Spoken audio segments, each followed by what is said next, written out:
Hello.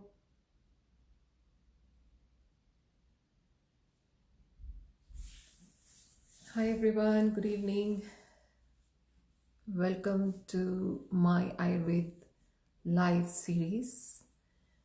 Today is the third in the series, and I am really thankful for technology that we are able to connect through this platform. Um, Good. So if you're here, just say hello. Let's take a couple minutes to say hello and let people tune in, and then I will start sharing a few things that I have on my mind today. I can see only one eye right now, so if you want to say hello, it just helps me to know that I'm audible and visible. So whoever is here, say hello whenever you get a chance. I think I'm a little early, so yeah, we'll give it a couple minutes for people to tune in.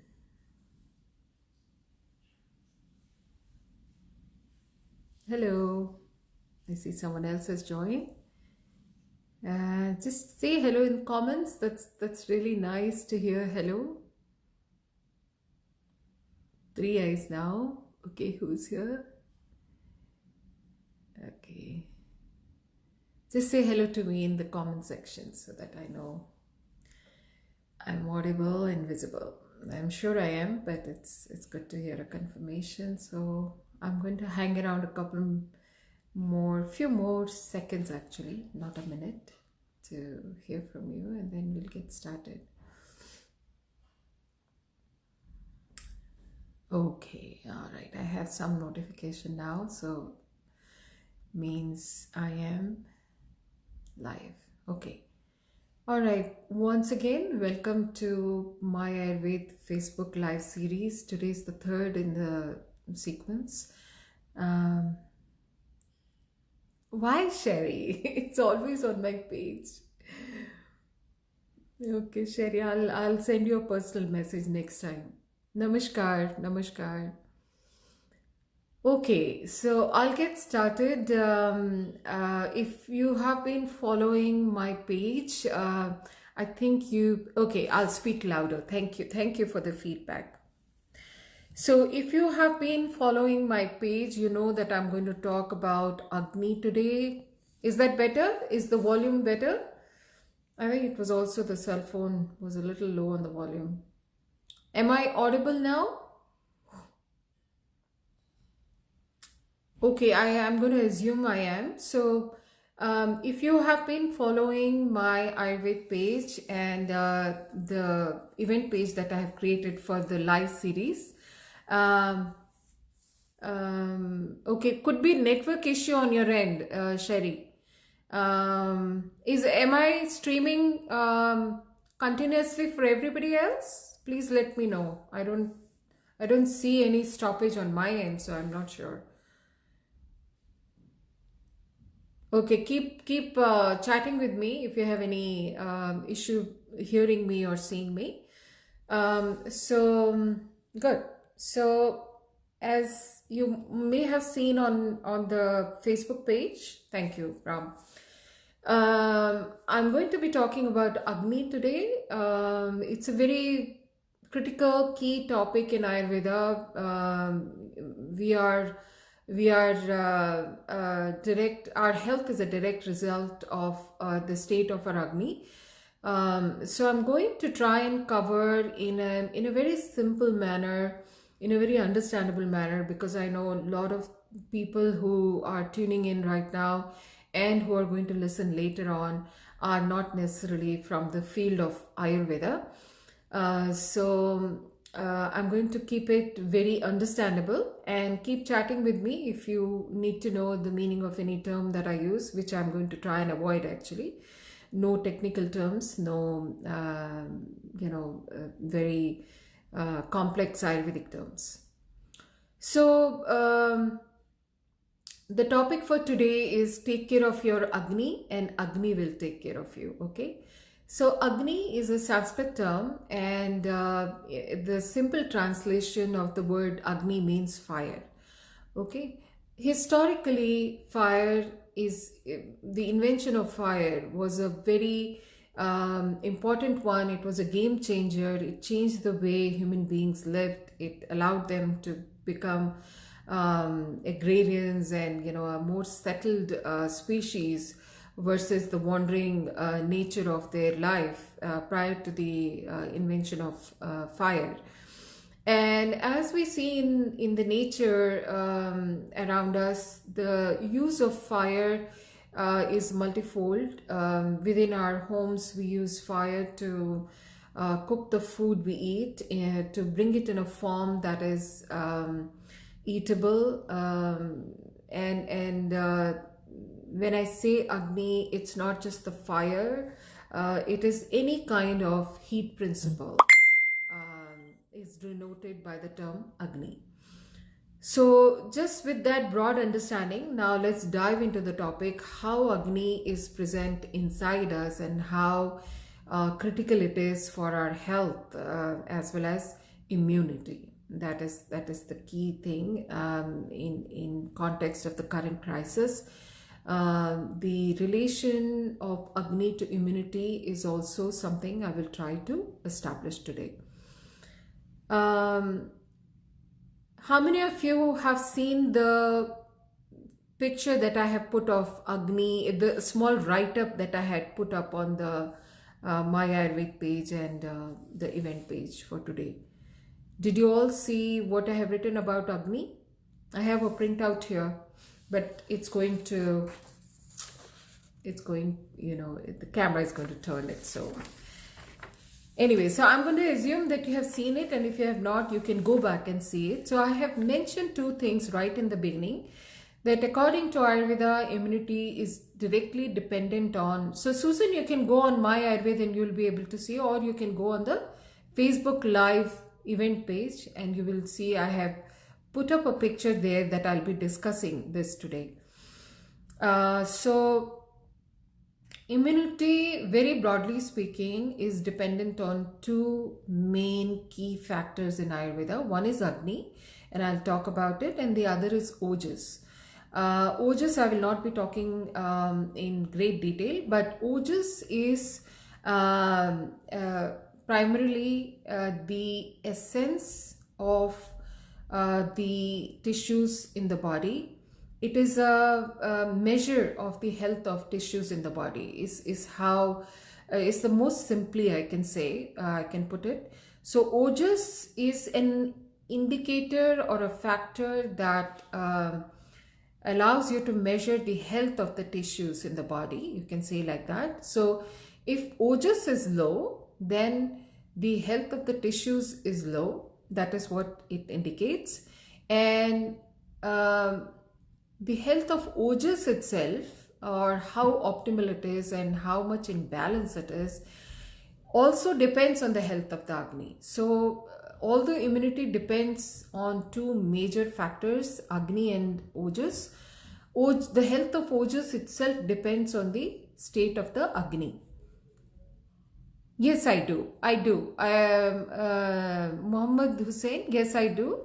And my name is Pratibha Shah. Thank you for saying that. My name is Pratibha Shah, and my business name or company name is My Ayurved. Ayurved, not Ayurveda, My Ayurved. And you can find me on Facebook, Instagram, as well as YouTube. YouTube and Instagram are very recently launched. Hi, Orally. There is not a whole lot of content there, but there is some content there. So you can definitely follow me there. Yes, everything is on. Can you please write? Okay. Mohammad Hussain, I promise I will write at the end of the talk. I will remember to write. So thank you for asking for that. Yeah, Pratibha Shah. Yes, I will. And My Ayurved. My space Ayurved. Okay. So Agni, then becomes the single most important factor on which the health of our entire being depends, and immunity depends on Agni. Okay, so now let's try and understand that. I will write, Muhammad Hussain, I will write at the end, and if any of the listeners, if you can write my Ayurved on my behalf, I'll be thankful. Thank you. Thank you, Anuradha. Yes. So now let's start to understand what is Agni and how does it function inside our body. So Agni is, as it's simple to understand, it is fire, or it is the thermal energy in principle inside our body. Okay.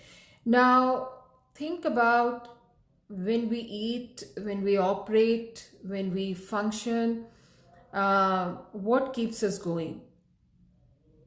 It is the food we eat. The food we eat gets digested by Agni again. Okay, think of the stovetop and think of our stomach, our entire colon, our entire abdomen, actually, not just the stomach, but the small intestine, the the duodenum, the associated organs of digestion, the pancreas, the liver, etc.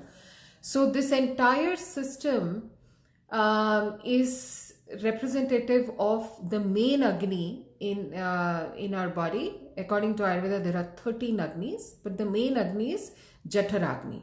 So think of Jaఠragni as the stovetop inside us. Just as the stovetop outside our body cooks the food and transforms it into a state where we can ingest it and handle it. We cannot eat rice raw, we cannot eat wheat raw. We need to transform it into a state where it can be ingested and handled by the body. Once we ingest it, then the Jaఠragni, the stovetop inside our body, then cooks it further and transforms it and breaks it down into elements that can be utilized by our body. Okay, when we eat an apple, it necessarily is not directly usable by the muscle tissue or the bone tissue or other tissues and organs in the body.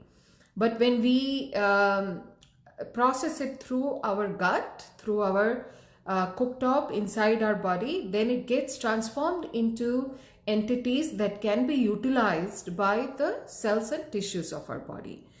Now think about it, that if this stovetop is not working properly, okay, if your gas top, oven top, cooktop is not working properly, what will happen? Your food will not be transformed ideally or optimally.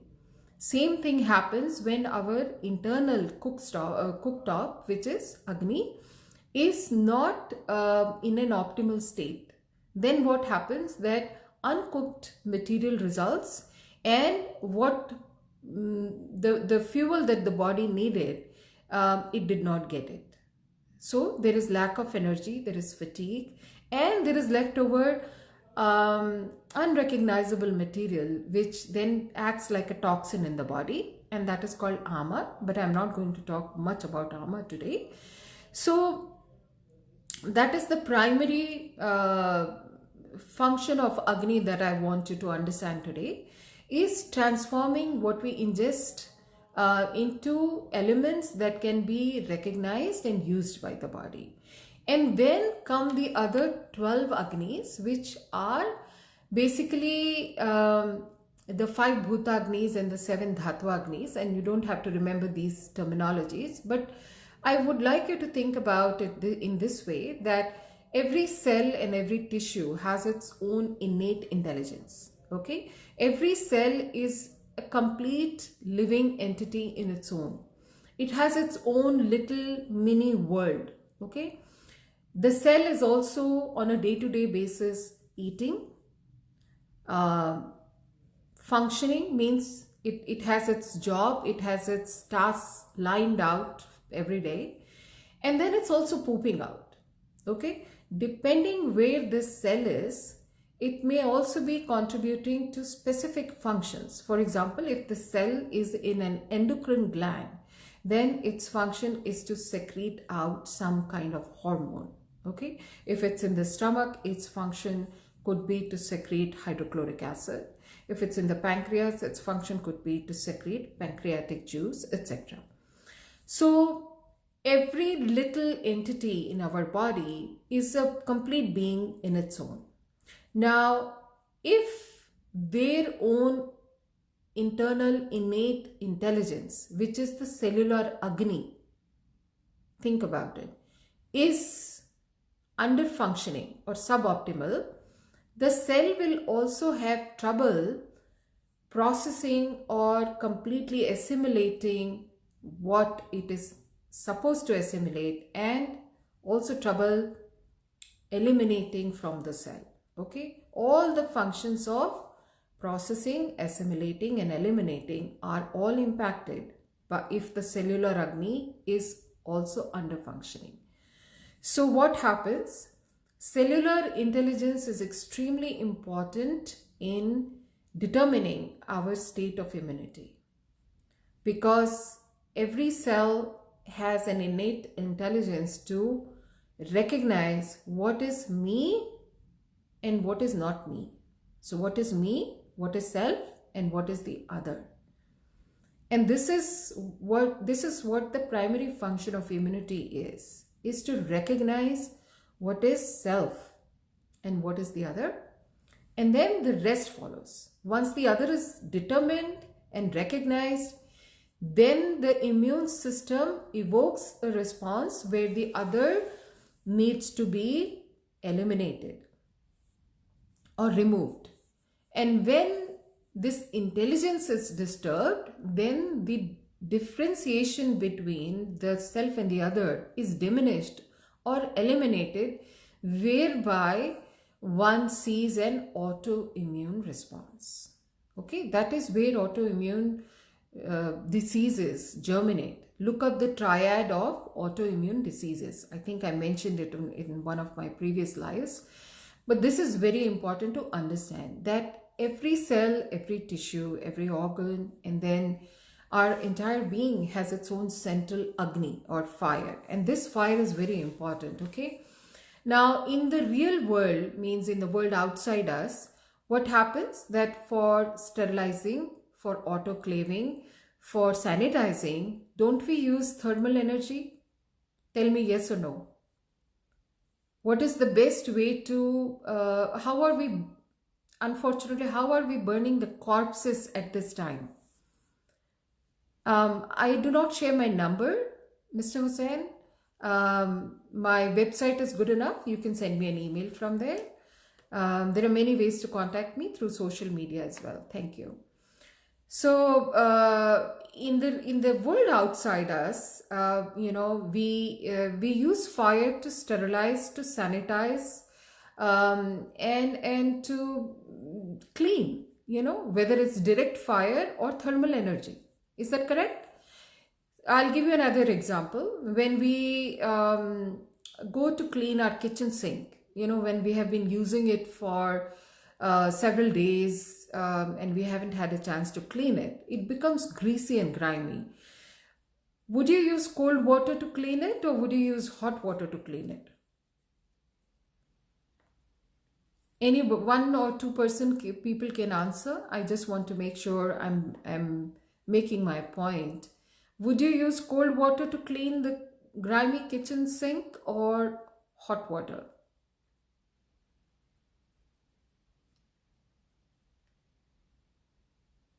Hot. Thank you, Susan. Yes.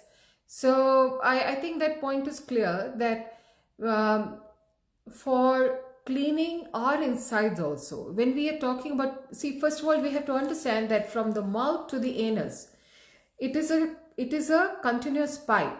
It is a continuous pipe. Okay. So this continuous pipe is our digestive system, and that itself needs a certain amount of warmth to continue to keep it clean. Okay. Maintenance is a big thing. Maintenance is a big thing. You cannot maintain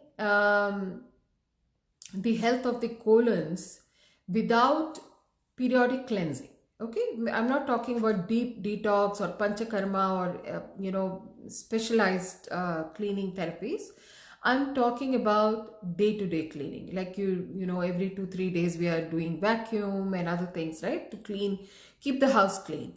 Similarly, when we clean the kitchen sink, we are using hot water. So that is one point I would like you to write down, that especially at this time when we are moving less, because moving also helps with flushing out. Okay, movement helps with cleaning. We see that, right? I mean, we try to create some force when we have to clean something that is impacted. So because we are moving less, especially at this time, the first takeaway I want you to write is that most of your food, maybe not all of the food, because depending on what body type you are, if you're a hot body type, you will be able to tolerate some amount of cold and raw. But in general, the principle should be that about 80% of your intake should be warm or hot. Okay, please remember that. So the iced water is out, the iced beverages with the meals is out. Warm, hot, that's the first thing to remember. Second thing I would like to mention is that think about our, when I said that from mouth to the anus, we are a long continuous pipe. Actually, we are a set of thousands and actually millions of channels inside the body. Some of them are macro channels, like mouth to the anus, the circulatory system, the lymphatic system. But there are many, many, many micro channels inside our body. And when I say micro channels, I'm also, so now from one extreme, from mouth to the anus, let's go to the cell. Again, the cell, like if this is the cell, this is the round cell. This is like a 3D depiction. Whenever it has to uptake food, a channel is formed. There is a protein that will go through the channel and attach with the nutrient and bring it in. So this is the microchannel. And there are so many microchannels. There are capillaries. There are smaller lymphatic vessels. So there are many alveoli. There are many, many, many microchannels. Now think about these microchannels again as your kitchen sink. They need warmth to be able to clean. Anything cold will accumulate grime and toxins. Okay, so if the channels in our body are blocked, means you're moving towards disease. Okay, whether the thyroid channels get blocked, whether the digestive juices channels get blocked, whether the uptake channels get blocked, whether the other endocrine glands channels get blocked, blockage means disease. Okay, flow means health. So you have to ensure that everything in the body is flowing. And when you're talking about movement and natural flow, easy, effortless flow in all channels of the body, you're talking about kinetic energy, right? Kinetic energy comes from thermal energy. Okay, thermal energy again means Agni. Okay, so we have Agni inside our body. We have to protect it, and then we have to preserve it, and then we have to promote it. We have to promote it, because none of the Agnis in the 21st century are strong and robust. The kinds of foods we eat, the modified foods we eat, the sedentary lifestyles that we have already hampered our Agni as a population, not as few individuals, but as a population. So the promotion of Agni, when you're going to grill something in the park, you have to keep the embers hot. Otherwise, you will not be able to cook. So you have to keep your embers going, because if they go cold, then the life force goes cold. So we have to remember that, and we have to facilitate that with the kind of choices that we are making on a day-to-day basis. So warm, hot. Now the other ways you can have more thermal energy in your food is through spices. Okay, spices are like mini igniters of Agni. They are the perfect small little embers that can go in and ignite your central fire. So what are some of the spices that can act as fire igniters? They are cumin seeds, black pepper, there is something called long pepper in Ayurveda, which is pipali, ginger, whether it's in fresh form or dried form, carom seeds, black onion seeds, which is also called kalonji, which actually is being considered to have therapeutic benefits at this time, as an immunity enhancing spice. Turmeric itself is very good for the Agni in many ways. It reduces inflammation and also is antioxidant and helps on many levels, but also helps the Agni. Fennel seeds, fenugreek seeds, all of these spices are mini igniters and should be added to our foods in one way or the other. Whether while cooking, seasoning, or you just sprinkle it on top. And then I want to come to a few other associated takeaways for you, that again, we are all in semi-lockdown or complete lockdown wherever we are. So we are clearly not moving enough. And also we have, as a community, we have limited supplies at this time. So on both fronts, it makes sense to eat less. Yeah? Do you all agree? It makes sense to eat less, right? Input should be equal to output. If output is reduced, then input should be reduced. Does it make sense? And it also helps us, reduce consumption, become minimal in our consumption. In fact, this is a perfect time to start practicing intermittent fasting, for example. It will give your system a lot of rest, and it will allow the Agni to catch on fire, to the optimal level. So this is something I would like you to consider, that reduce your portion size. Reduce your portion size. Try to eat with the sun. Sun, it's best to live in harmony with the nature's rhythm. And basically, when the sun is out in the universe, sun is out in our belly, and when the sun goes down, so does the sun go down in our bellies too. So it is well known that the basal metabolic rate, BMR, falls down after sunset. So try to eat early, and there should be at least a gap of 3 hours at least before bedtime. So keep these things in mind, and last but not the least, try to move a little bit wherever you are. Pranayama is really helpful, especially Kapalbhati, Bhasrika. These are very helpful to stimulate Agni. So if you're feeling a weaker digestion, heavy gut, it is really the best time to practice pranayama. And if you're feeling overwhelmed with kids at home and everybody at home, and you feel you will not get time to do self-care, I would say involve the whole family. Set aside time as a family, make it a fun activity, and everybody benefits. And if your Agni is moderated, you actually will be eating more conscientiously. You won't have to try very hard, because once your intellect is activated and stimulated, you're actually able to take the right decisions and make the right choices. So if there is one thing I would recommend, I would say it is pranayama as far as Agni protection is concerned.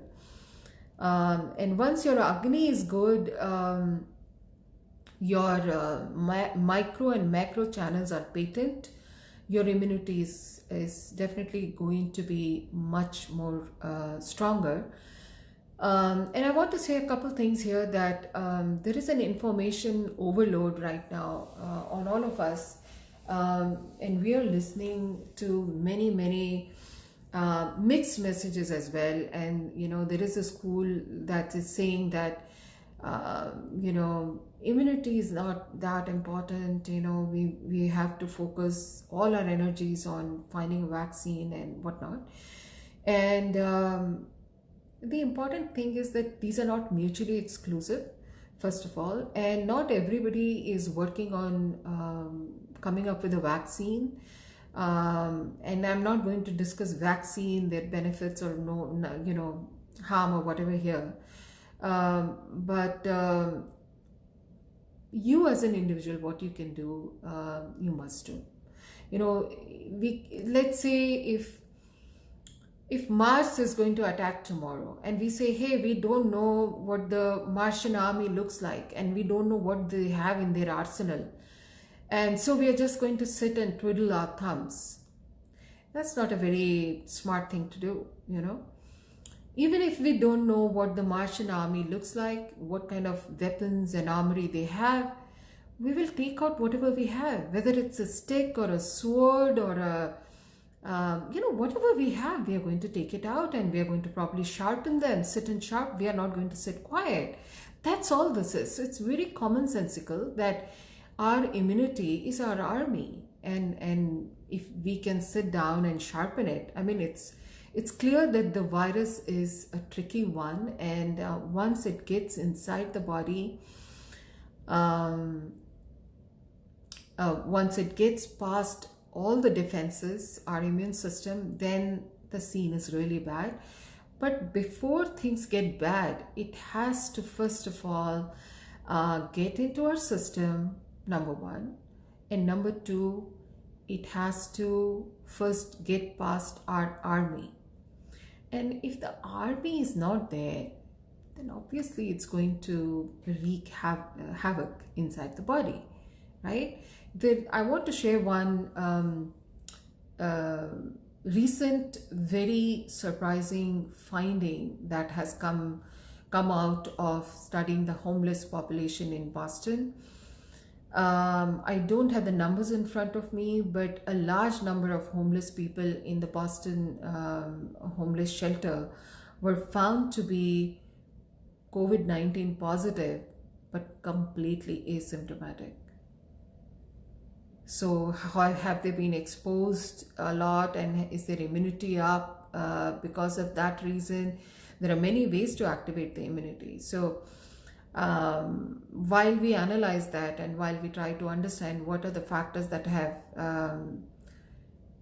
contributed to them being asymptomatic and not really having the terrible outcomes that we are seeing elsewhere, one thing is clear, that the virus is not affecting everybody in the same way.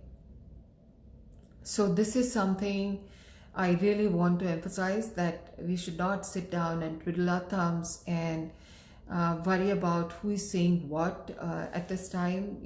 Take a break from information overload. Focus on what you can do, what we know is there in our body.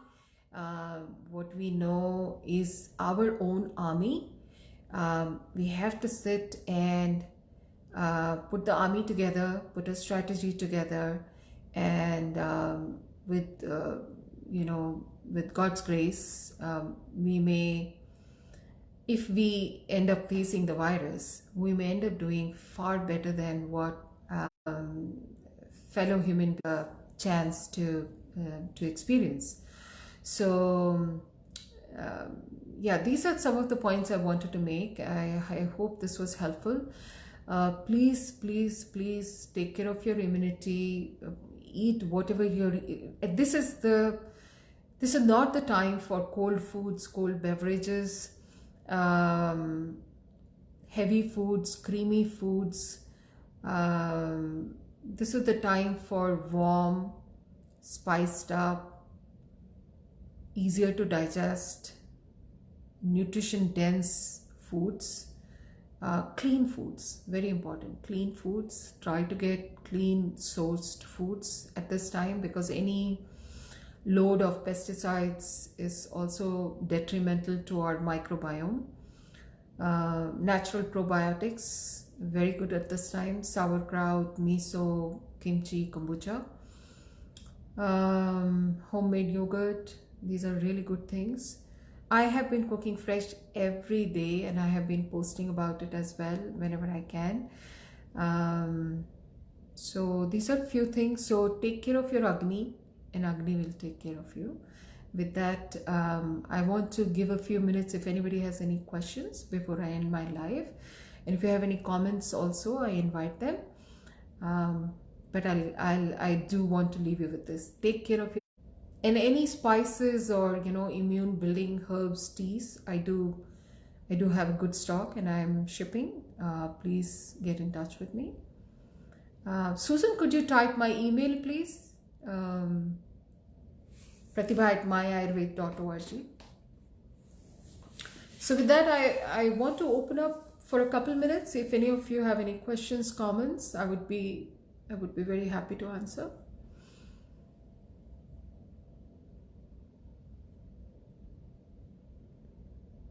Chat with me. It's really nice to hear when you're doing live. At least you feel you're being heard.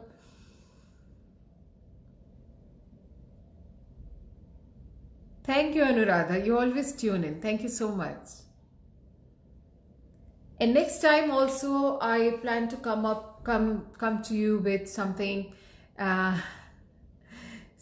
helpful. Dimple Gupta, my feet are always cold even if it's warm. Shiva, after my dinner I need a jacket. You may have a weaker Agni, Dimple. You can email me and I'll try to help you.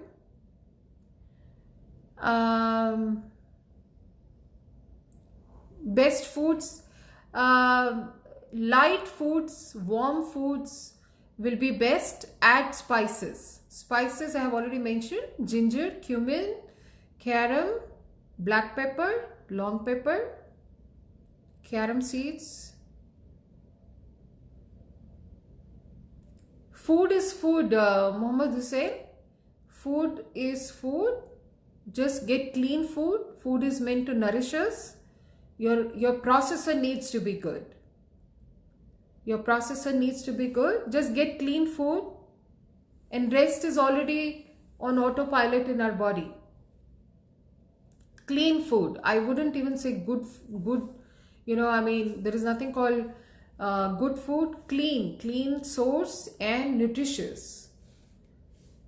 Anything that is altered, refined, processed is detrimental to our Agni and to our health. So Anuradha is asking, Doctor, I find myself overeating a bit nowadays with stay at home. The focus is so much on food and cooking and experimenting. Okay, very good question, Anuradha. So I can share what I have done. I have cut down my intake to only twice a day. Only twice a day. At the most, then I'll have a cup of milk or something like that. A clean sourced milk or, almond milk that I make at home, or some small snack. And if I have indulged, then I make sure that the next meal I'm cutting down. So I'm following a pattern of the sum total being correct. And then if I have indulged in both ways, then I make sure that my walking the next day is doubled. So somewhere, it's okay if you're driving on the highway in your lane. If you go left, it's fine. If you go right, it's fine, as long as you remember to come in the center. So Anuradha, thanks for reminding me. In Ayurveda, we always say Sarva Karyeshu Madhyeshu. So moderation is key. Whatever you do, moderation is key, and balance is very key. So if it's all right, we're all stressed, and if we make something really nice, or one day if we are overstressed, we may indulge, that's fine. That's human nature. We can acknowledge it, we can accept it. But then your next few steps should be to bring it to balance. Okay? One meal indulgence, one meal balance, or one day indulgence, one day balance, or couple days indulgence, couple days balance. You figure out. As long as you come in the center, you're good. Okay? Any other questions and points?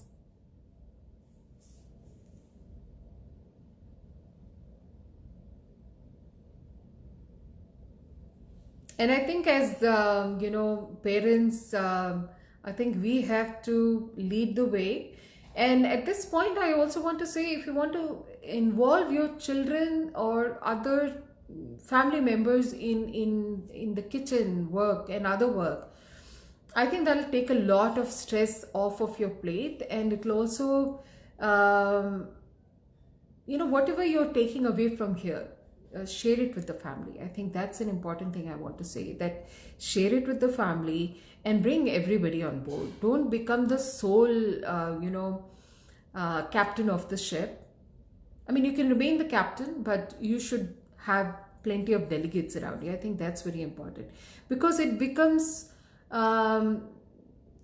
unrealistic to do everything on your own and be the only one doing some things differently.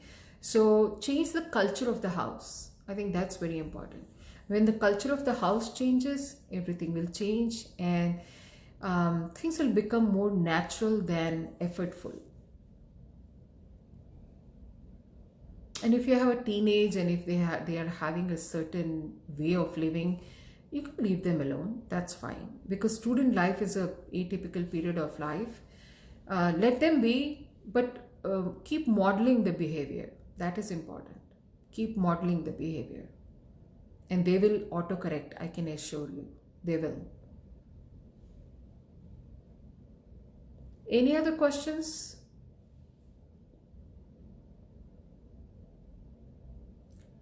Okay, then I'm going to conclude today's live, and thank you for tuning in as always.